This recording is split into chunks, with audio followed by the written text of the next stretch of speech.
Powerful right hand. And the champ gets to him. He has a wounded prey and he knows it. And Spence puts him back.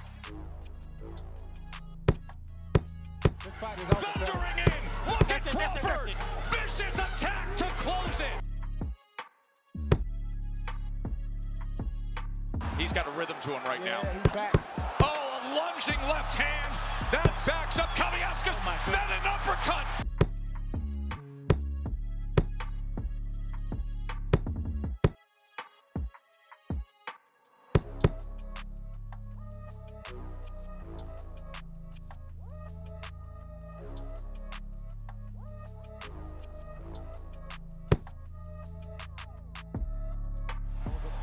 Short left hand. So it appears they're finally done playing with our emotions. After all the build-up and all the talk that we've seen in the past, it looks like this time it is finally for sure, it's legit. We're going to get the fight that we've all been waiting for a very long time. Errol Spence Jr. versus Terence Crawford. Man, this is the fight. This is the fight. Let me just say, 2023 is shaping up to be a year where we're getting some phenomenal fights, man. We are getting some big ones. Ones that we, going in, we didn't necessarily think we were going to get. And this is the holy grail of them all. Right? I was scrolling Twitter and all of a sudden I came across this tweet from Mike Coppinger and there was just something about it. I was like, this is the one, man. This is legit. We're finally going to get it. And then more and more information starts rolling in. More and more people start talking about it. And then I go to Terence Crawford's Instagram and I see where he's got Aquaman, dude, out in the front of the Bellagio coming out spearing the big fish. And I knew all the talk was 100% legit, man. Let's go. We are going to get this fight. Then we see this. Then we see what Errol Spence is putting out here, knocking on the last door. The truth coming for what he believes is his. This one is going to be through the roof, man. This is the fight it's for everything you could possibly imagine at 147 pounds, up to and including the legacy that is going to last many years after both of these men retire. This is going to be a great fight between two of the most highly talented, highly trained fighters that we've seen in a long time, right? This is a fight. This is a generational type fight. When you look back at what both of these men accomplished, when you look back at the styles and the skills that they possess and the way they've been able to dominate their opponents, and now we're finally going to get this matchup. And we've waited long enough, but let's also be honest with each other. We didn't have to wait too long in the sense that both of these men are still fighting at an incredibly high level. Both of these men are still at their peak, still out there doing everything you could possibly imagine. Nobody can look back and say that they lost a step. And that was going to be, that was up for debate for a little while.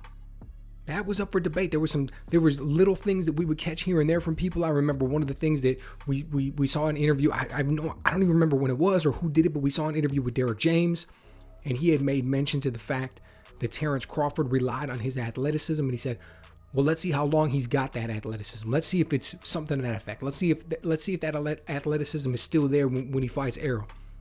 And I remember thinking like, oh man, that's a cold shot, because even though it may be true, he's indicating that he knows that the fight may not happen until both of these men are past their prime, and that he was saying that he felt that Terence Crawford relied a little bit more on his athleticism, which means that his great game would degrade a little bit faster than somebody who relied on fundamentals. Think about Roy Jones Jr., right? Roy Jones relied on, athleticism and his natural physical abilities a lot in the way that he fought. It was built into his style. So as he got older, his style degraded a lot faster than a guy like James Toney, who relied much more on fundamentals, or take a guy like Floyd Mayweather, who relies so much on fundamentals. His versus like a Manny Pacquiao.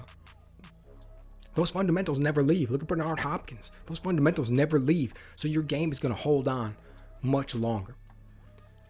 But this is it. Now, when we look at, going into this fight, the buildup that we're going to get to it, we're going to sit down, we're going to break down a lot of film. We're going to look at a lot of different things.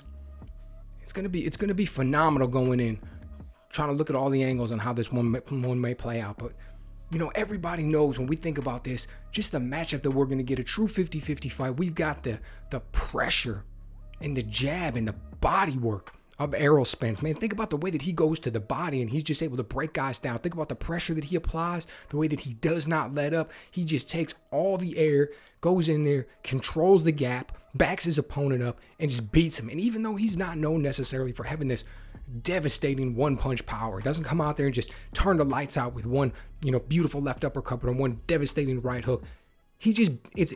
Man, that punch is solid. He has got some legit power. He's very physically strong. And when he goes in there and starts landing those hammers, man, people feel him and he breaks them down. You can tell he just breaks people down in the way that he does it. It's beautiful.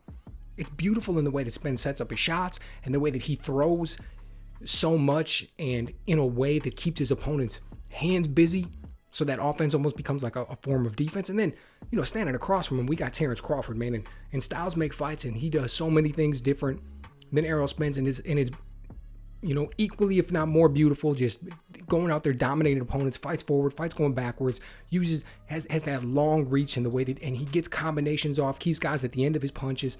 But it's his feet. I think that's really the thing that's going to set him apart in this fight, and that's really the thing that's going to give Errol difference. It's his feet. I can talk all day about the way he has beautiful timing on that right hook.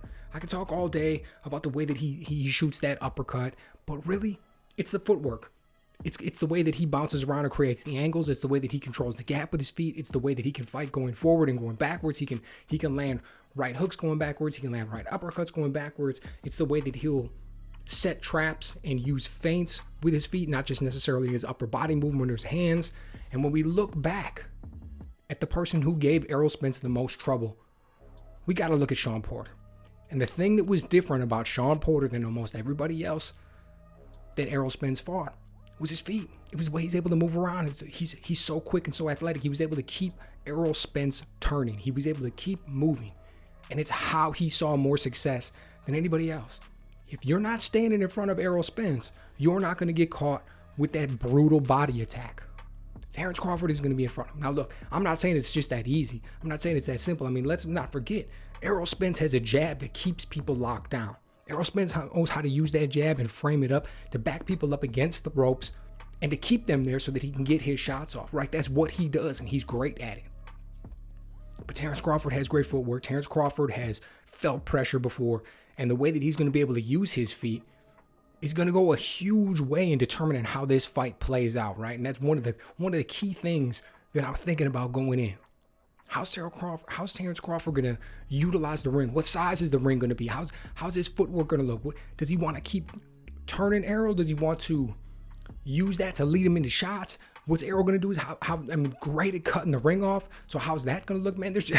There is just so many different angles and facets in the way that we're going to see this play out. I can't wait to start to look at the film and break it down a little more and just really analyze it. I put a poll up today on the site,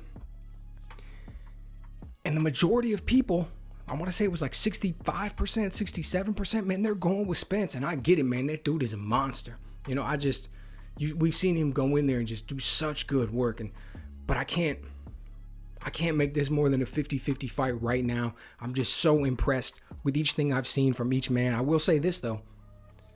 Errol Spence definitely has the better resume. Errol Spence definitely has the better resume, and that means a lot. So, let me know what you guys think. How excited are you to see this one? Do you not believe it's going to happen until we actually get to the weigh-in and both of these men are staring at each other on weight, ready to go? Are you now finally convinced that we're going to get it? And how do you think this one's going to play out? Let me know what you guys think.